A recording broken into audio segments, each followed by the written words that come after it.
Bonjour, mon nom est Caroline Cotzi, je suis vice-présidente exécutive chez CIRA Services Médicaux et fondatrice de la gouvernance au féminin, organisme à but non lucratif créé en 2010 avec pour objectif d'encourager les femmes à développer leur leadership, faire avancer leur carrière et siéger sur des conseils d'administration.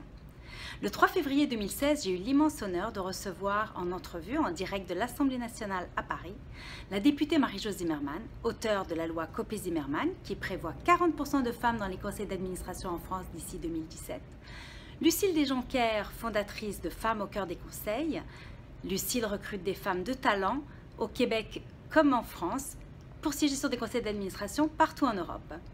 Et finalement, M. François Perrol, PDG du groupe BPCE, les banques populaires et caisses d'épargne, deuxième groupe bancaire de France. Près de 250 personnes étaient présentes à Montréal durant l'entrevue et ont été impressionnées par l'impact incroyable que cette loi a eu sur la vie professionnelle des Françaises. En effet, si en 2010, la France comme le Canada n'avait que 12% de femmes sur les conseils, aujourd'hui, en 2015, le Canada n'en est qu'à 15,9% alors que la France a déjà dépassé les 33%. C'est grâce au quota.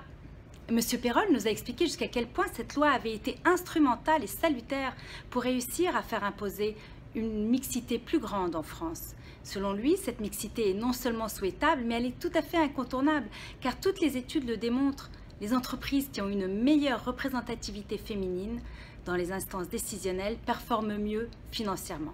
C'est cette complémentarité de talents hommes-femmes que nous devons rechercher et qui donne les meilleurs résultats. M. Perrol est le patron de la deuxième banque de France, la 9e banque d'Europe. Il a également été l'ancien président de la Fédération bancaire française. Il a été le secrétaire général adjoint de la présidence de la République en charge des affaires économiques en France. Nul doute qu'il maîtrise bien ses dossiers. Dans un environnement économique difficile, doublé d'une rareté des talents, il est important maintenant de compter sur les femmes également. La société canadienne doit imposer des quotas. Et une des objections que j'entends très souvent et à laquelle j'aimerais répondre ici aujourd'hui, c'est que les femmes vont peut-être être nommées dans des postes parce qu'elles sont des femmes et non pour leurs compétences. J'aimerais répondre à cette objection qui m'agace au plus haut point car elle n'est pas fondée. Rona Ambrose, d'ailleurs, chef par intérim du Parti conservateur et ancienne ministre de la Condition féminine, imaginez-vous, a d'ailleurs fait une déclaration en ce sens hier. Et j'aimerais lui dire tout d'abord qu'on ne demande à personne d'embaucher des femmes incompétentes. On demande qu'à compétence égale, on donne la priorité à une femme pour pouvoir accélérer l'atteinte de la mixité. Et j'aimerais lui dire ceci. Ms. Ambrose, I really cannot comprehend your position on the topic. Why would a woman be nominated just because she's a woman? She will be nominated because she's a competent woman, because she's meticulous, because she's well prepared, because she's experienced, because she's educated, often very educated, because she has a high emotional intelligence, because her leadership is inclusive, because she sees things from a different angle, and because she's determined and ambitious, not because she's a woman. Now, do you ever stop and wonder whether these men who were nominated because they're part of the old boys club or play golf with the chairman are really competent? Do they come well prepared? Do they do their homework? Do they ask the right questions? Do they challenge status quo the way a woman would? Often they do, but not always. That's because groupthink often takes over.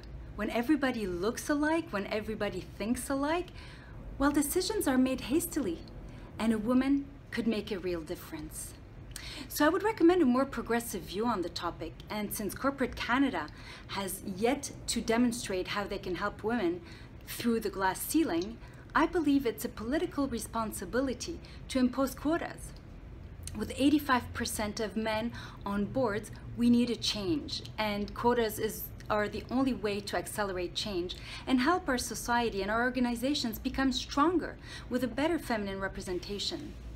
This will not only be better for women, it will be better for men, it will be better for our economy, for everybody, for our society as a whole. I really hope to see that happening before I become an old lady, still part of the voiceless minority. Voilà, il m'apparaissait important de partager ceci avec vous. J'espère qu'à votre tour, vous le partagerez si vous êtes d'accord avec mes propos. Et puis, qui sait, peut-être que Madame Ambrose aura vent de mes propos et pourra me répondre. Je serais curieuse d'entendre d'ailleurs sa réponse. avec 6 degrés de séparation, au Québec 3 degrés. Je pense que si cette vidéo circule, alors peut-être aurons-nous une réponse à nos questions. Alors rendez-vous sur lagouvernanceauféminin.org pour plus d'informations sur nos activités. Suivez-nous sur les réseaux sociaux. Merci beaucoup pour votre soutien. On n'y arrivera qu'ensemble, hommes et femmes engagés dans la même démarche pour atteindre la mixité au Canada. Merci beaucoup. À bientôt.